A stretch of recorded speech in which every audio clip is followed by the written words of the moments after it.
Sevdiklerini cehenneme göndermezsen kanımı toprak içsin. Yürüyün!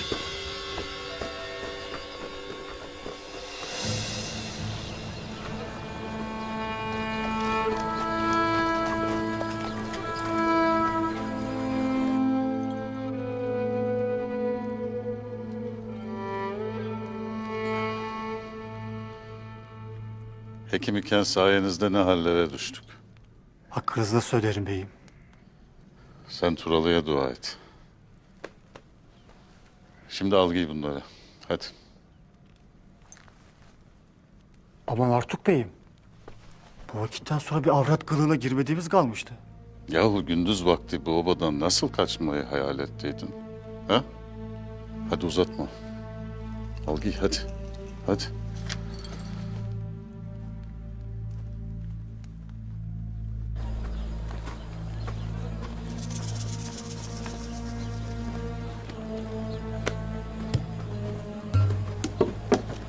Abdurrahman, Ertuğrul Bey, Alpleri Doğan ya da Turgut.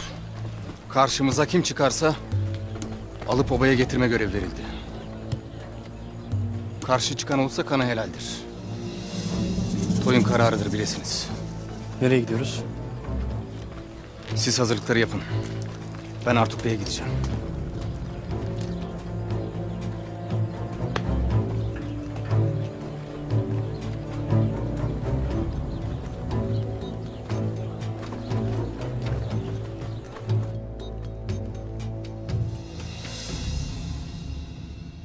Hadi fırla Turalı.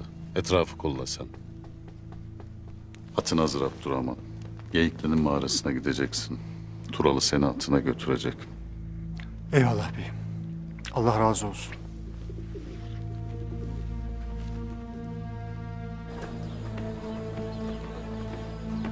Hadi çabuk acele et.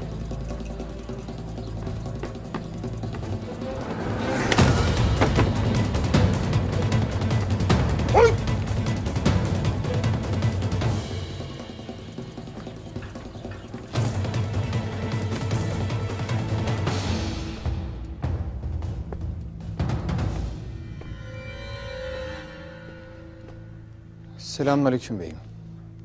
Ve aleykümselam kocabaş.